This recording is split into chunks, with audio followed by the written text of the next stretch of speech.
Assalamualaikum warahmatullahi wabarakatuh. Jumpa lagi dengan Bu Nur Hasanah. Kali ini kita akan belajar tentang peluang. Dalam belajar peluang ini nanti kita akan mempelajari peluang secara teoretik dan peluang secara empirik. Teoretik itu dengan rumus, empirik itu dengan percobaan. Nanti kita bandingkan. Tapi pada pertemuan kita kali ini nanti yang akan kita bahas itu peluang empirik. Peluang teoretik belum sampai ya. Untuk peluang empirik berarti yang berdasarkan percobaan. Nah, coba kalian perhatikan ilustrasi percobaan berikut.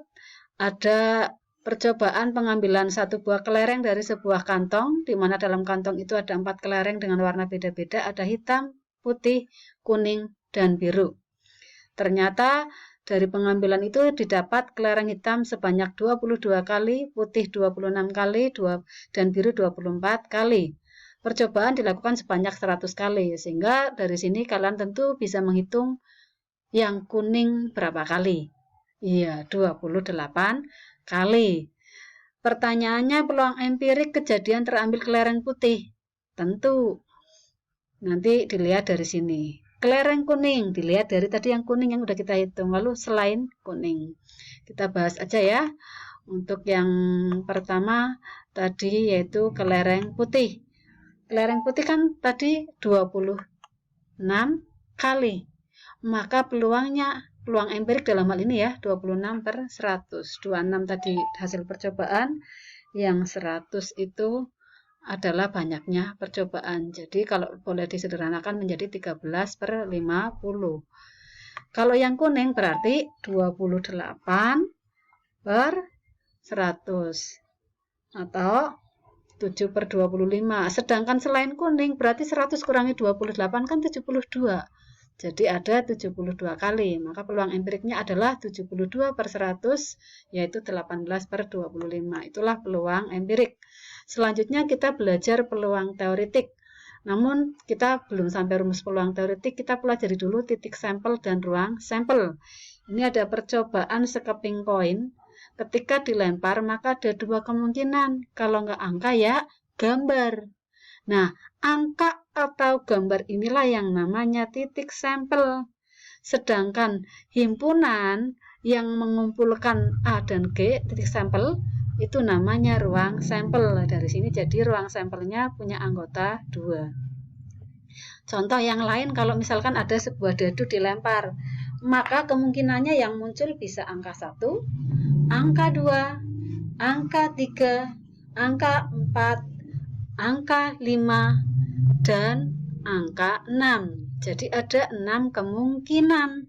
Dengan demikian ruang sampelnya itu himpunan yang anggotanya 1, 2, 3, 4, 5, 6.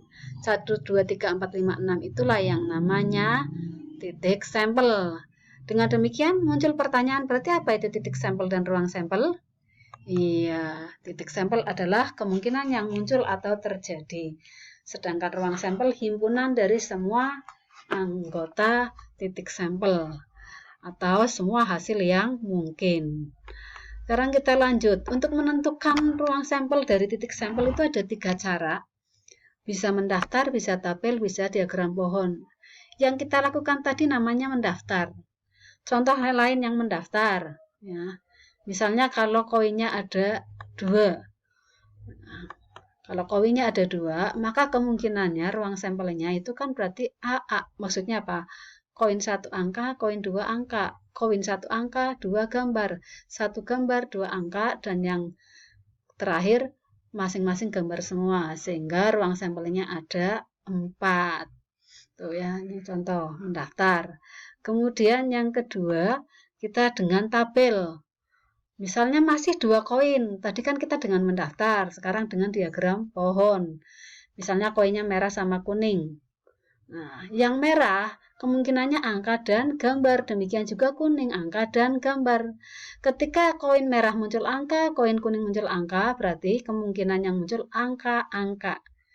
Merahnya angka, kuningnya gambar, maka angka gambar, demikian seterusnya, sehingga titik sampelnya ada 4 ini. Ruang sampelnya ya berarti himpunan yang anggotanya seluruh titik sampel yang ada 4 itu. Contoh yang lain, kalau dadu yang dilempar itu ada 2. Bukan 1 tapi 2. Bareng. Nah, ini dilempar bareng. Maka kan banyak sekali kemungkinannya. Salah satu kemungkinan yang muncul, dadu pertamanya muncul 3, dadu keduanya muncul 4. Nah, kita daftar aja di sini di tabel. Nah, ya, ini tabel. Dadu 1 kan bisa 1, bisa 2, bisa 3, bisa 4, bisa 5, bisa 6. Demikian juga dadu yang kedua. Maka isilah tabel-tabel ini. Misal kalau di sini artinya apa? Dadu 1, 1, dadu 2-nya 1, berarti 1,1. Yang di sini, dadu 1-nya 1, dadu 2-nya 4. Nah, gitu. Dan seterusnya. Sehingga kalau saya isikan lengkap, tabelnya semacam ini. Total kemungkinan kalau kalian hitung, itu isinya kotak kan ada 36. Sehingga pertanyaan ini tentu kan banyak ruang sampel, jawabannya 36. Kemudian tuliskan titik sampel yang angkanya berjumlah 9. Ya tinggal dicari yang jumlahnya 9. Ini 63, 54, 45, 36. Kemudian yang angkanya sama ini 11, 22, 33, 44, 55, dan 6. Dari situ berarti untuk soal yang tadi titik sampel 36, yang jumlahnya 9 tadi ada 4, kemudian yang sama tadi ada 6. Ini ya. Nah, yang ketiga tadi yaitu dengan diagram pohon. Kita masih suka dengan 2 koin ini. Tadi sudah dengan daftar, sudah dengan tabel, 2 koin tapi dengan diagram pohon. Bedanya apa sih? Bedanya pakai caranya. Koin merah, angka. Koin kuningnya ada 2 kemungkinan, angka gambar. Lah ini bercabang. Nah, yang punya cabang kan pohon, maka namanya diagram pohon. Sehingga kemungkinan yang pertama muncul adalah angka-angka di sini. Angka gambar dan seterusnya. Nah, angka gambar inilah titik sampel. Sehingga ruang sampelnya adalah AA, AG, GA, GG. Himpunan itu ya. Sama dengan yang tadi dengan mendaftar maupun dengan tabel. Nah, kelebihannya menggunakan diagram pohon, kita bisa dengan percobaan 3 benda. Misalnya 3 buah koin.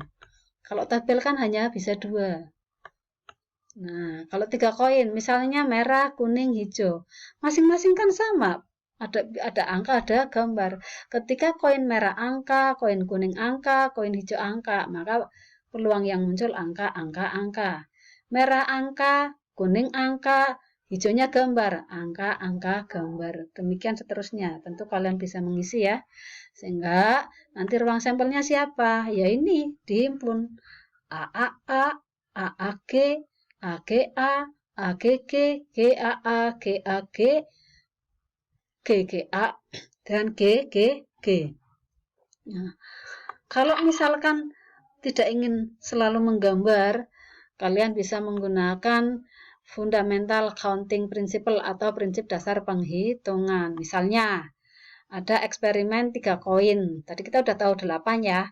Tapi kan dengan membuat diagram pohon. Kalau nggak ingin kayak gitu, kalian tinggal ingat aja, masing-masing koin kan punya 2 titik sampel, yaitu angka dan gambar. Baik koin 1, koin 2, maupun koin 3. Maka total titik sampelnya adalah 2 kali 2 kali 2, 8. Misal saya melempar 1 koin sama 1 dadu. Koin, titik sampelnya 2. Dadu, 6. Kalau saya lempar bareng-bareng, maka seluruh titik sampelnya adalah 2 kali 6. Yaitu 12. Demikian seterusnya. Ya, hari ini sekian dulu. Mudah-mudahan kalian bisa memahami. Sehat selalu. Assalamualaikum warahmatullahi wabarakatuh.